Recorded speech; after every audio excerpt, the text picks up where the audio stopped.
Anything to discuss? Got absorbed in the sutta, didn't know the time as well. These suttas are actually, if you have affinity, when you read the suttas, you get a lot of joy, so you forgot about other things. Page 160, 47.40, Buddha says that the Noble Eightfold Path is the way to get to the development of Satipatthana. That means to say that when we practice the Noble Eightfold Path, it automatically leads us to Satipatthana. This one is, I remember I mentioned, I quoted the Sutta Majjhima Nikaya 117. The Buddha says when you practice a Noble Eightfold Path, you practice one by one the factors. So this Satipatthana is in between the 7 and the 8 factor. So when you practice a Noble Eightfold Path, you cultivate the factors one by one. Up to the 8th factor, then you would have developed the 4 Satipatthanas. Because when you develop the 4 Satipatthanas, they are supposed to have attained the jhanas. The factors are very similar. Yes. Very similar to the Noble Eightfold Path. Yes. Likewise, the 5 is there. The 5 yes, yes. So which means that all the roads, the 7 roads, and all the roads lead to the liberation. Correct. But as I read, Venerable Bhikkhu Bodhi's comment in his notes at the beginning of this last book, he says that out of these different these sets, I think there are 7 sets. The most complete one is the Noble Eightfold Path, encompasses all the others. Which means to say most of us are very worried how we practice Satipatthana and whatnot. So if we just do our work, just follow the Noble Eightfold Path, slowly and eventually we will lead ourselves. Oh yes. The most important is the Noble Eightfold Path. You see, like when you talk about Satipatthana or Sati, the practice of Sati, you concentrate on paying attention to the body, feelings, the mind and Dhamma, right? But when you compare it with the Noble Eightfold Path, the Noble Eightfold Path talks about right speech, right action, right livelihood. It's not inside, it's not inside the 4 Satipatthana. That's why Venerable Bhikkhu Bodhi says the Noble Eightfold Path is the most complete. So if you want to say there's the only way is the Noble Eightfold Path, not any other one. So there's no such thing as 84,000 Dharma doors. There's only one Dharma door to liberation. There's a Noble Eightfold Path. And then we need to say that when you take the 8 steps, if you follow the one that's described in the Noble Eightfold Path, if we are very mindful and we practice in accordance to what was being taught, then it's more encompassing than just like people doing it on Satipatthana and they don't even know what the other Yes. Like for example, there are some people, they think, I only practice Satipatthana, that's the only way. Then they think dana is not important, charity is not important, keeping sila, moral precept is not important. I just cultivate wisdom only. That's very silly, because just now we read the sutta, the Buddha says that when you practice the faculties or the Noble Eightfold Path, you fulfill the factors completely 100%, you become an arahant.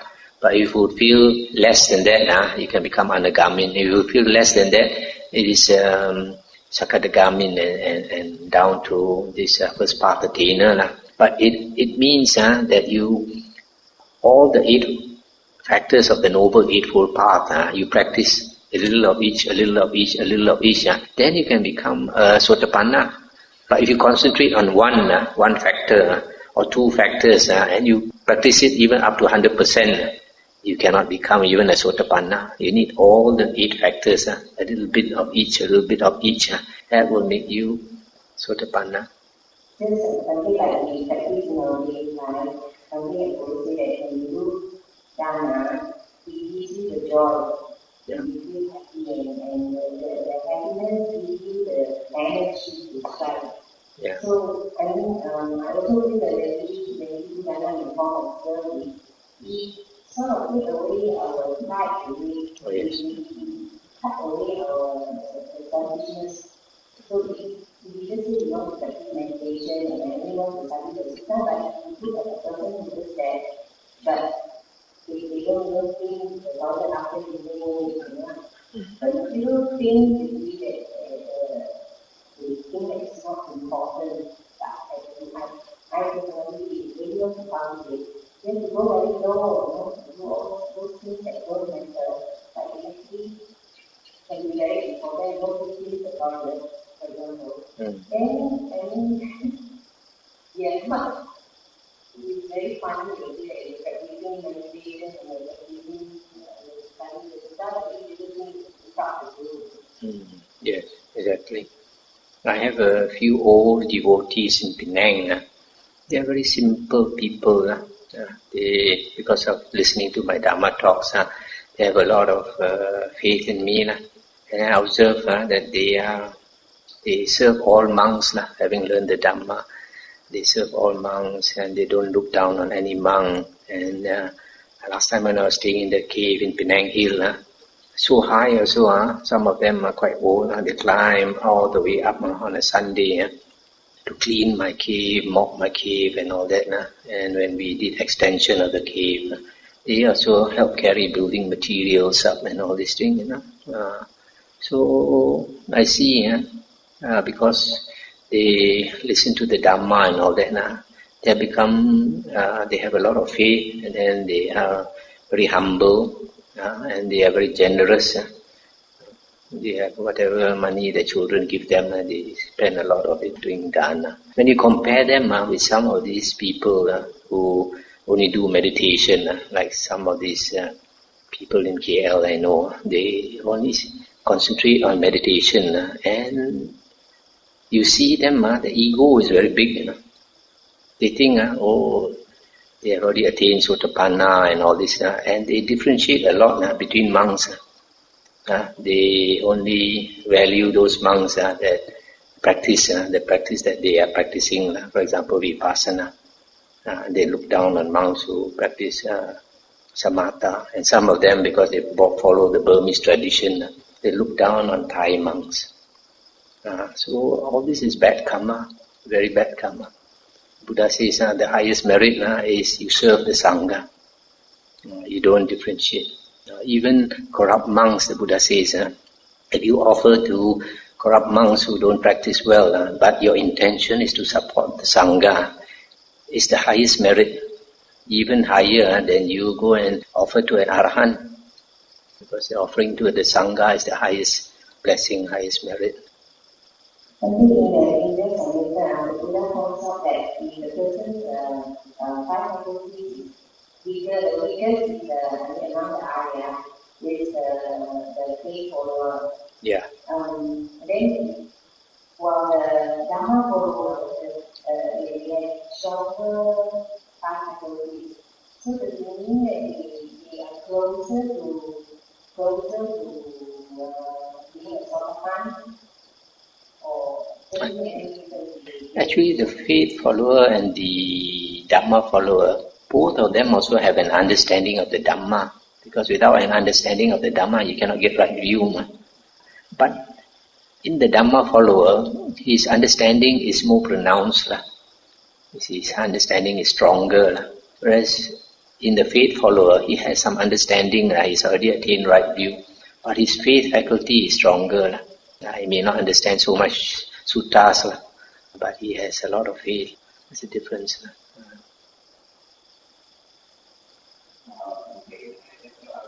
Regarding the softwares of the Satipatthana, your contemplating body are fairly completely mindful, having removed our pressures to detach into the whole.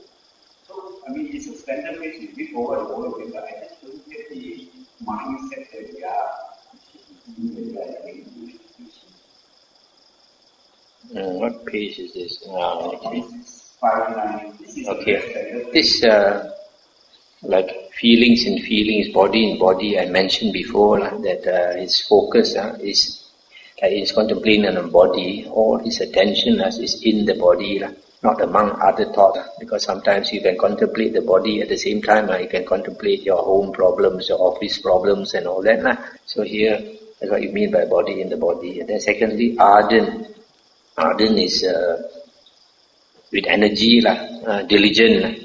And then this clearly comprehending is that sampajanya. Sampajanya is mindful, with clear awareness. That means he practices with clear awareness. Okay. And then this one, mindful, stands for sati. Sati is recollected. That means his mind is not out to the six sense doors, but he is recalling only these four objects of sati. Okay. He remembers to put his attention in the right place. This one, having removed covetousness and grief in regard to the world. This one I mentioned before, that if you put your attention out to the six sense doors, and then when there are pleasant sights and there are pleasant sounds, pleasant odors and tastes and all that, then you want to possess them. So you have covetousness. And then if you cannot get them, then you have displeasure or grief. So in other words, you give up worldly things. You give up worldly things to practice your satipatthana. If you give up worldly things, then you don't have covetousness and displeasure in regard to the world. You're not chasing after worldly things. This covetousness and displeasure arise when you chase after worldly things, sight, sound, smell, taste, touch. Then you want to possess them, that is covetousness. You cannot get them, displeasure or grief will arise. No, but having during the practice of meditation, so how to... No, it's not at that one moment. It means like having given up covetousness and displeasure in regard to them. Before you practice, you already have to give up. You're still carrying a lot of problems on your head. You want to practice, impossible, without giving up. I think going back to those people who only want to practice meditation, they say that they're practicing satipatthana, and earlier I said that maybe we are able to develop greater awareness within us. We should be able to see our own unwholesome states or state of mind. So, because usually, if we are not able to see, it's because we have a lot of hindrances, especially ego conceit. It's again attraction too.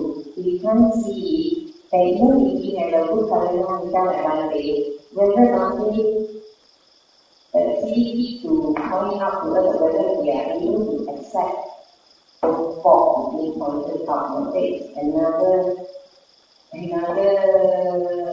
Because of hindrances, we may not be able to accept even our own fault. Yeah. So how do we meditate? This one, it depends on that person's sincerity. You remember there's one sutta where the Buddha said, he teaches different amount of Dhamma to different people because of their commitment. The Buddha says, those monks and nuns who come and become his disciples, they are fully committed to the holy path. Then he teaches them the most Dhamma because they are fully committed. And then the lay persons, they are half committed, not fully committed. So in that case, so the Buddha teaches them less Dhamma because they are not able to practice so much.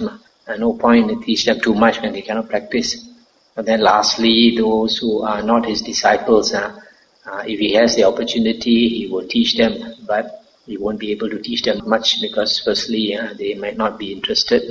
So in the same way, like those monks who come and stay in our monastery, and then like they take dependence, nisaya, with the abbot, and then it is the abbot's duty to teach them. But even though it's the abbot's duty to teach them because they have taken dependence, and a monk who has not completed 5 vasa, 5 years as a monk, he has to take dependence on a senior monk to guide him. But sometimes even this new monk, we have to see his attitude.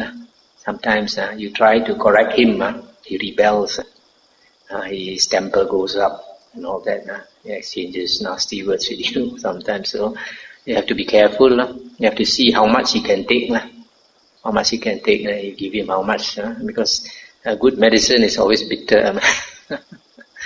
Medicine is bitter, so a lot of people cannot take. So we have to see how much he can take, and then we give him. We give him too much medicine, he stop taking any medicine. So there are some people, they run away or they disrobe or something. So we have to see, have to use our wisdom to see. So there are some people, if they want to be taught, then it is the teacher's duty to teach them. But there are some people, they don't want to be taught. They think they know enough. So we leave it to them. Okay, so we stop here tonight.